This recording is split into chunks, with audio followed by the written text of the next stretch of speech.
Welcome to another quilt tour with Zach Foster. I'm Zach Foster, and this is my quilt. Let me tell you about it. So this is a memory quilt for my grandma Boyles, who lived to be 107 years old. She just passed recently. And so when we were going through her clothes, I knew that when I saw this robe, this was going to be the piece that I wanted to build her memory quilt out of. She would wear this purple velvet bathrobe every morning to drink her coffee. But of course she would get dressed when company came, because even at 107, she wanted to look nice for company. So this is a family garment that I have really fond memories of. The background that you see is upholstery, and I just used the reverse side of it for some areas. We'll zoom in a minute and I'll show you what I'm talking about. Down here there's some Brazilian lace, the different things that are special. But one thing that I wanted to show you that I thought was so spectacular about working with velvet, which I never worked with velvet, I didn't know about it, but it plays with light in such a wonderful way. One direction is dark, the other direction is light. And because of that, really the only way to truly appreciate this quilt is to be here in person, which there's a lesson in there somewhere for us. But let me unstick us here from my little setup and we'll go in a little closer. Hi, Carolina Run. All right, so what you see here, I've taken her robe and I just cut it into panels, then played around with composition. The background, like I'm telling you, is reclaimed upholstery. There are these flowers that you see that were woven in, but I thought it'd be nice to show the reverse side too, because to me, those look more like flowers than the flowers, right? And so I like that idea of someone who really appreciated flowers having those on her quilt. Plus it just creates a nice tone-on-tone subtle variation. Here on the bottom, I knew I wanted some warm colors, so that little swatch had just enough warm. And this is a part of Brazilian lace where my grandma was born. It was a triangle originally, so you can see how I cut it down the middle to form a square. Because a triangle in this composition, I just couldn't figure out how to make that work. Now, I wonder if we could give you a tour of how velvet works in them. Right, let's see. Is there a big change of color? Know what you gotta do. I'm gonna lay on the floor for you. So we'll do that in a second. Now what I wanna show you is some of the fancy stitching. So you can see we start with her name. I love this kind of sloppy herringbone stitch for getting good bold lines. You see when we back up, that's really readable and that's nice without using a whole lot of thread to get that done.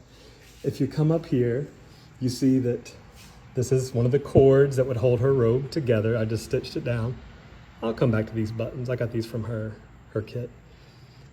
In this top corner, I found that using the inside of the robe, which you can see is just a totally different texture, right? It's the flat, was a great place to do the stitching that you see.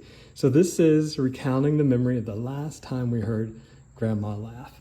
I leaned in close to her and I said, "You are the strongest person I know," I said. And she laughed. I've been strong a long time. So true.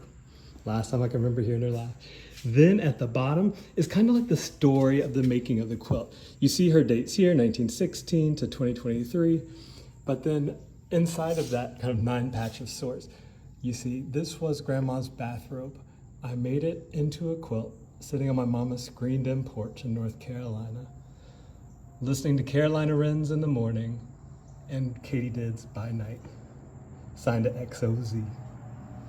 Then down here, this piece is a really special piece. This is the only piece we have in my family that belonged to a great aunt of mine, Mitchie, who passed away when she was 5. And so keeping that there in her memory as well, so those memories can stay together.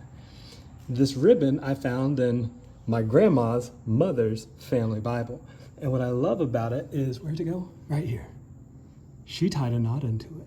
So it's just so sweet to think that my great-grandma Foe's hands tied that knot. I didn't want to cut that out or use it, so I left it as a loop and then made the infinity symbol with it.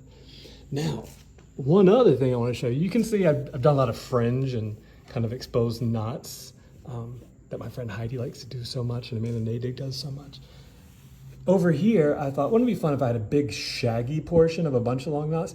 And I decided it was just too much. So I just cropped them off down at the base, but I really love it. It's kind of like the sloppy Swiss dot look.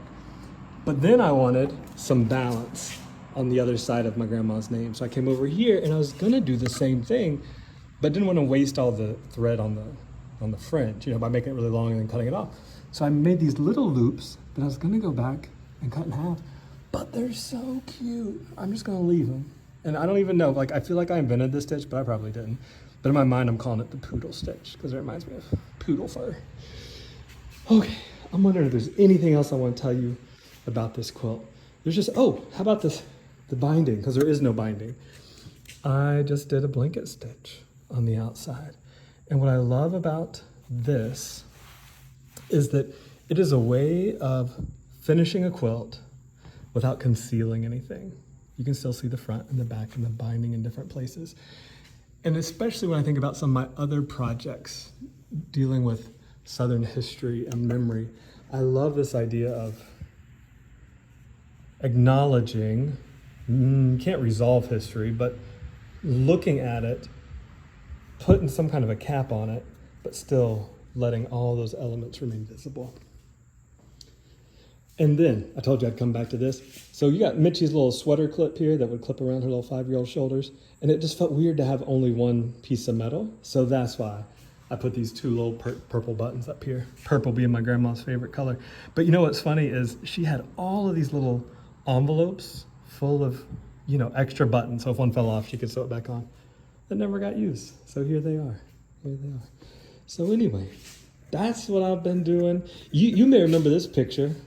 Well, she's not there right now, but this is exactly the garage where I was sitting and my grandma was sitting right here, and we had my great-grandmother's quilt in the background. So you might recognize that angle. That same grandma that made that windblown tulips tied that knot right there. Okay, that's it. Let me come around this way. Thank you for watching this quilt tour. I hope you found some idea in there that inspires you in your own practice. If so, tell me about it. I would love to hear it because I'll probably get a good idea from you, and that's how we keep this idea economy rolling, right?